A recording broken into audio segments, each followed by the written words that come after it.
Hello, this is Jay Mitchell, and we are back with another episode of the Libertarian Uncensored podcast, going over all the posts on the Libertarian Uncensored subreddit. Let's get right into it. So first we have NATO nations deployed to Greenland after tense White House talks, and parentheses, Putin stooge Trump attempting to start a war and destroy NATO, from CNBC.com, posted by CH4Locks. And yeah, personally, I think the Greenland stuff is very much a distraction to what's happening in Iran. The Greenland stuff is just one of Trump's autistic hyperfixations that, he kind of pulls out and Redditors take the bait. But, Iran's where the real regime change is arguably happening right now. But, Greenland is besides Greenland is very much under de facto U.S. control already for NATO. And despite how Redditors want you to think that Trump is a Russian asset and that he's anti-NATO because it's been programmed into them, he's very much pro-NATO and he's very much not a threat to it, despite how it's been programmed otherwise into people by the legacy media. And that's my thoughts on that issue. Next we have Ugalala Sioux Tribe says Free Tribe members arrested in Minneapolis are in ICE detention, from APnews.com, posted by CH4Locks, and that's a cross post from the Moderate Politics subreddit. And yeah, personally, I don't think the ICE should be arresting people for whatever reason they feel like, but ultimately, they have the ability to arrest people for whatever reason they feel like, and oftentimes there's nothing you can do about it. I personally don't think they, speaking, but Reddit, that they're not gonna really share any details that go against the narrative. These people could have been acting violently, and the arrest could be more than justified, and that's very much how Reddit works. It's very much like what all social media is to some extent. Narrative first, context later, and yeah, personally, it's very much why if there is a case for something, like with Renee Good's murder, that's why you're going to see the video. You're not going to see the video of these people because it might go against the narrative. And that's my thoughts on that issue. Next we have Trump threatens to declare martial law, from Monday Image 13. That's cross-post from the Progressive HQ subreddit. And that's a truth from Donald Trump. If the corrupt politicians in Minnesota don't obey the law and stop the professional agitators and insurrectionists from attacking the patriots of ICE, we who are only trying to do their job, I will institute the Insurrection Act, which many presidents have done before me, and quickly put an end to the travesty that is taking place in that one great state. Thank you for your attention to this matter, President DJT. And yeah, personally, I think this is another bait from Trump. I don't know if he's gonna actually do it, but Redditors always think he's gonna become literally Hitler any day now. And when you say that every day for the past over 10 or so years, eventually, people are gonna stop caring about it. Is Trump an authoritarian? I would say so, but I think he's more of a par for the course authoritarian than some unique authoritarian that, like Hitler, that Reddit makes him out to be. I think he's more just a figurehead leader than an actual someone who's actually in charge. It's very much that it's a Trump soap opera is something that's used to keep the rubes and the marks distracted, while the deep state really continues to run the country. Like groups like the alpha agencies like CIA, FBI, and private interests like military, industrial complex, and big business. They're the ones really running the country. Trump's just a distraction. That's why the Trump soap opera is seemingly all build up with no payoff. It's just to keep the rubes and the marks distracted, as I said earlier. Next we have Trump says the 2026 midterm should be canceled, posted by Ragnar OKXG, and that's cross-post from the Blue Sky Skeets subreddit, and that's a tweet from Seth Abramson, who tweeted, breaking news, Trump tells Reuters of 2026 midterms, we shouldn't even have an election. And yeah, it's another bait from Trump. He's joked about canceling elections probably more times than I can count at this point. But, Reddit takes the bait every single time, and eventually, fool me once, shame on you, fool me twice, shame on me, fool me 1,000 times, maybe I do deserve to be fooled, and that's very much where Reddit lies in that regard. Reddit is very much gonna take Trump's bait for whatever he says, and eventually, you gotta wise up and say, Trump's not gonna cancel the midterms. He didn't cancel them in 2018 when he was in power. Why would he cancel them this time? But, Reddit, they always have to fearmonger about the orange man. That's because politics on both sides, I would say, is very much fear mongering, but it's definitely very tiresome when it comes to Reddit because they already did a whole 4 years previously of Trump and they coped through it, and they'll cope through this term again too, regardless of what happens. And that's my thoughts on that issue. Next, we have Trump says the 2026 midterm should be canceled, posted by Donald K, and that's the same post as the last one. But so yeah, it's Reddit taking the bait again. Next, we have Gnome, U.S. citizens required to prove citizenship on demand now from imgur.com, posted by Ragnarok HD, and that's cross-post from the law subreddit. And that looks like a screenshot of a tweet from someone or a post from someone. A legal me who tweeted, Gnome says U.S. citizens should be required to prove citizenship. Literally some Nazi shit. And, personally, I don't think people should be forced to provide proof of citizenship if they don't want to, but ultimately the government can force you to provide whatever they want to because they have the legal monopoly and the use of force. And, if they don't like what you've shown, if they don't think you've done enough, they can arrest you or worse. A lot of people said, Renee Good's death, why didn't she just comply? Even if you comply, they still might kill you. Look at Daniel Shaver, they murdered him, he complied, and that just goes to show you, ultimately the state has legal monopoly and use of force to pretty much justify whatever it feels like, and oftentimes there's nothing you can do about it. Next we have Philly Black Panthers confront pigs and protect the people, posted by Baton Furchan, and that's cross-post from the Suppressed News subreddit. And yeah, I personally don't really care for the Black Panthers. They're very much a Marxist, identitarian group. Reddit, it's interesting, Reddit hates, like white identitarian organizations like the KKK, except in the cases like their immigrant quote, like White Dudes for Harris was back in 2024. But when it's a black identitarian group, Reddit will love it, regardless of what group it is. Maybe with some exceptions like the Black Hebrew Israelites. And yeah, personally, I don't really care for the Black Panthers, as I said, but ultimately, they have the same Second Amendment rights as anyone else. If they want to go around carrying guns, I think they should be able to, as long as they don't violate the non-aggression principle, and that's my thoughts on that issue.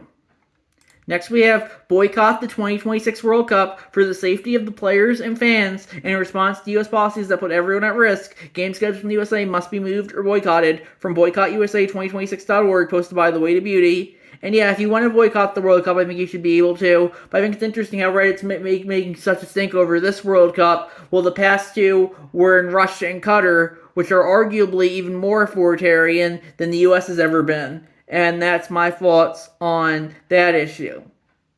Next we have, vast majority of things are the same whether R's or D's run the government. This is not one of those things. Posted by Fasty Rubius 739, and that's a cross-post from the anarcho-capitalism subreddit. And that looks like a clip from Mercado Media, which it says, a retired couple recounts their experience of ICE agents near Assumption Catholic Church.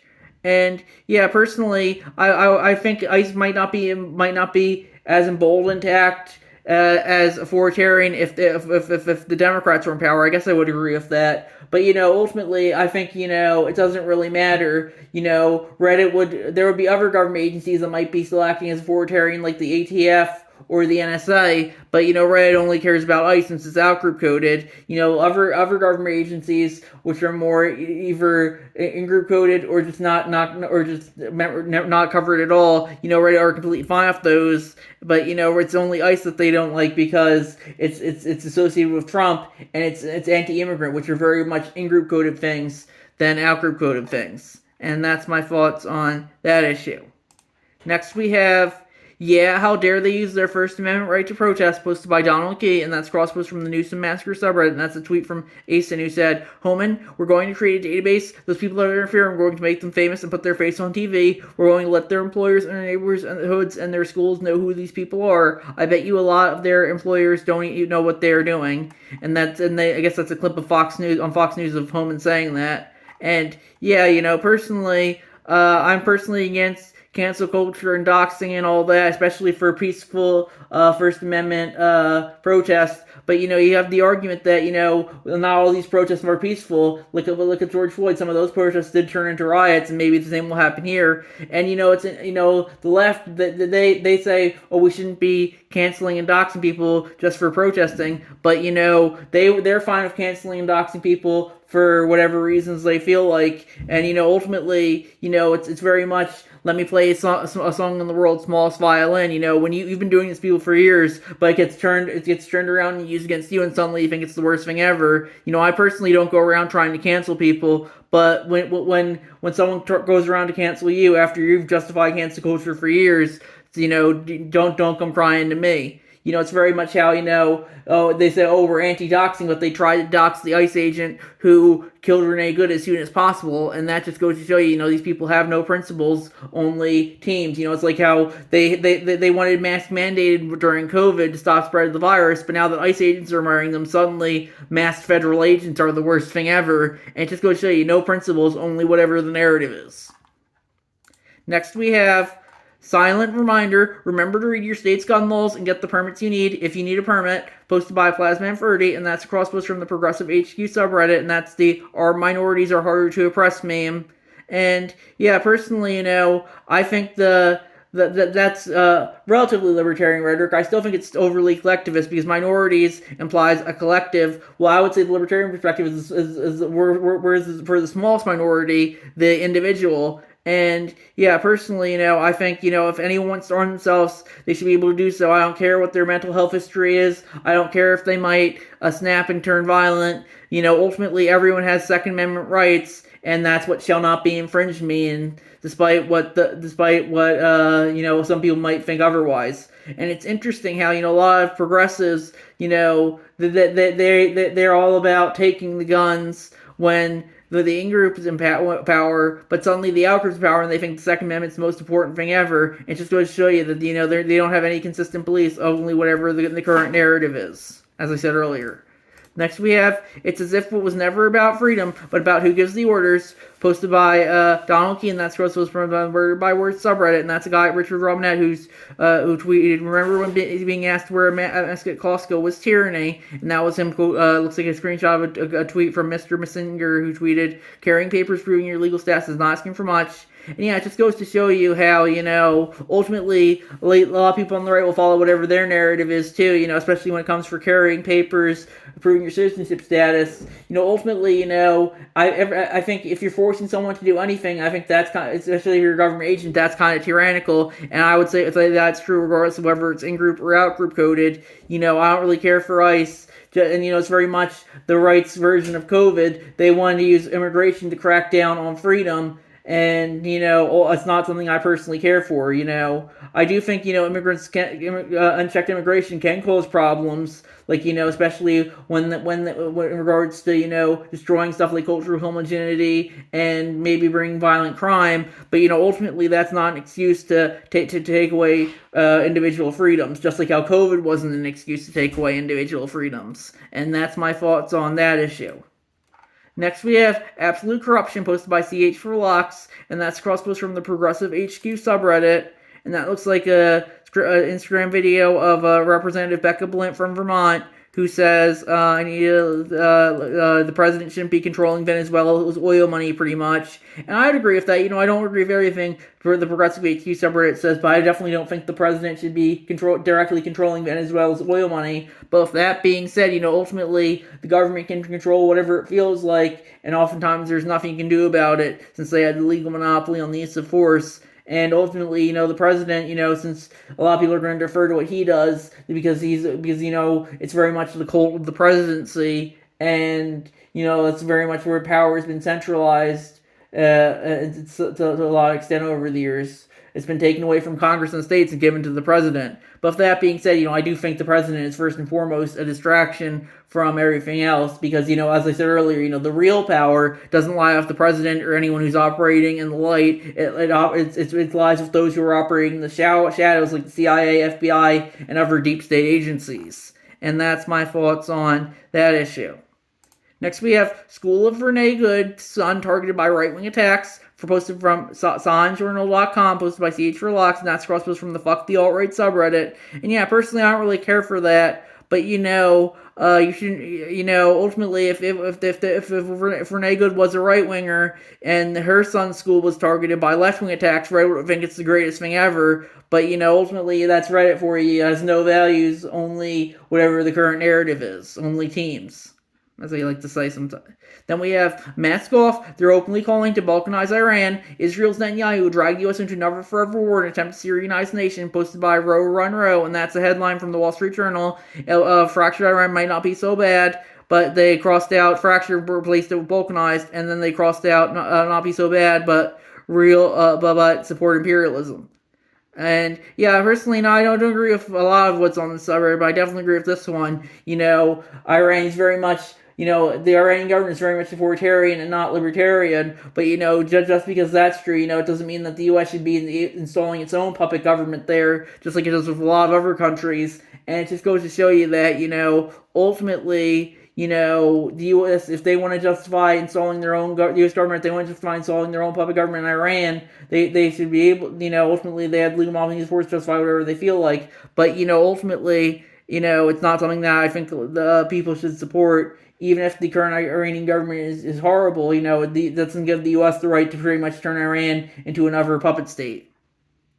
Next, we have this political cartoon sums up America all too well from TheoCarsonian.com, posted by Plasman30, and that's a political cartoon that says, ICE is an ICE agent who's saying fucking bitch, and he's whacking the Statue of Liberty with a baton. And yeah, personally, I definitely do think ICE is anti-libertarian. But that being said, I definitely do think a lot of political terms like this are overly circle jerky. But that's very much what social media is. Very much it's a circle jerk of whatever the current circle jerk is, and that's true pretty much regardless of where you are on the political spectrum. And let's see, if I have one thing I wanted to share from the Libertarian Party USA subreddit as well that I posted, Libertarian Perspectives on U.S. History. And I said, as a Libertarian, I think that U.S. history can be classified into the following three eras. Era 1, the American Republic, 1789 to 1861, coinciding with the ratification of the Constitution and the inauguration of George Washington as the first U.S. president, the start of the Civil War. During this time, the country is more or less a collection of associated states with a weak federal government. In some instances, this can be a bad thing. See chattel slavery in the South, but it's arguably the most libertarian model of governance. The U.S. still has problems in this era, like its wars with Britain and Mexico and its constant westward expansion and subjugation of Native Americans, not to mention the aforementioned chattel slavery, but the country more or less does try to fit a libertarian framework as much as possible. Era 2, transition from Republic to Empire, 1861 to 1945. Coinciding with the start of the Civil War and the end of World War II, the federal government increasingly holds more power than the state governments, with the power also becoming increasingly centralized in the president. The U.S. also starts to behave fiscally responsibly by installing a central bank and tries its hand at European-style imperialism with things like the annexation of Hawaii and the Spanish American War. This all accumulates in its involvement in World War II, which resulted in status as an undisputed global superpower. Era 3, the American Empire, 1945 to present. Coinciding at the end of World War II to the present day, the U.S. government is now much more interested in foreign affairs than domestic ones, and seeks to get involved in as many foreign conflicts as possible. The elected representatives of the U.S. government give way to unelected bureaucrats like those in CIA and other alphabet agencies, who are oftentimes the ones really making the decisions in regard to U.S. foreign policy and arguably domestic policy as well, not to mention things like the military-industrial complex and other special interest lobbyists. It's been noted countless times, but you definitely do see a lot of parallels with the Roman Empire and going from the small provincial republic to the massive continent-spanning empire. We all know how Rome eventually falls, but time will tell what happens to the U.S. Thoughts. And yeah, I definitely do think it's something that's interesting. It could fall any day. You never know, or it could last for hundreds of more years. I do think it's interesting though. Each era was pretty much an 80-year period with 16 presidents, and this current era is about 80 years are almost up. Well, they are up, but it's the 81st year since 1945, and Donald Trump, the second term, is the 15th president of the era so far. So maybe it will collapse soon, but I guess we'll just have to wait and see on that front. Personally, I don't know if we'll be lucky enough to see the American Empire collapse in our lifetimes, but regardless, we can only really hope for the best in that regard. And that's my thoughts on that issue. So I think we're gonna wrap it up there. I'll see you guys in the next episode. Bye.